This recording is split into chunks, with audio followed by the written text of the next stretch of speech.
Hello everyone, আসসালামু আলাইকুম। কেমন আছেন সবাই? আজকে হঠাৎ করে মনে চাচ্ছিল যে একটু বাইরে যাই, তো একা একাই বাইরে চলে গেলাম।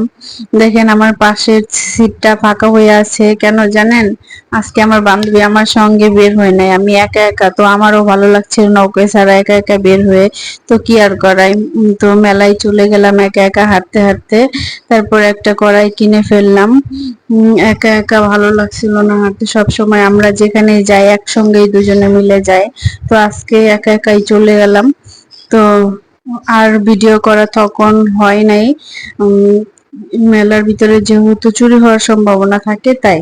তো আমি আসার সময় আমার হাজবেন্ডের জন্য পেয়ারা নিয়ে আসছিলাম।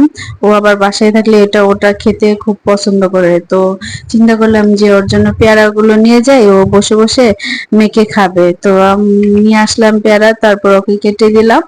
ও এখন বসে বসে খাচ্ছে, এটা দেখতেও আমার খুব ভালো লাগছে। তো পরে সবাই মিলে একসঙ্গে খেলাম। পেয়ারা খেতে খেতে মাথায় আসলো যে পেয়ারা তো খাওয়া শেষ, এখন চলো মুড়ি ভর্তা খাওয়া যাক। তো এটাই ওকে বললাম, তাই ও আবার চলে গেল এগুলো নিয়ে আসার জন্য দোকান থেকে কিনে। তো সবগুলো যা যা লাগে কিনে নিয়ে আসলো। এখন মুড়ি ভর্তাটা ওই মাখাবে। আমাদের বাসায় মুড়ি ভর্তাটা আমার হাজবেন্ডই মাখায়। আমরা সবাই ওর হাতেরটাই খুব পছন্দ করি, অনেক ভালো হয় খেতে। আপনারা যদি খেতে চান তাহলে অবশ্যই আমার বাসায় চলে আসবেন, তাহলে খেতে পারবেন এত সুন্দর মুড়ি ভর্তা মাখানো।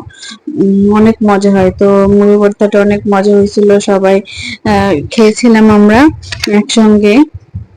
তারপরে দেখেন সব ও মাখাচ্ছে, আমরা সবাই বসে আছি কখন মাখানো হবে আর কখন আমরা সবাই খাবো। খেতে খেতে তো স্বপ্নিল ফেলে দিয়েছিল, তাই ওর দাদি ওটাই দেখাচ্ছিল। তো আমার এই ছোট্ট ভিডিওটি যদি আপনাদের ভালো লেগে থাকে তাহলে অবশ্যই like, comment, share and subscribe করে দিবেন। আল্লাহ হাফেজ।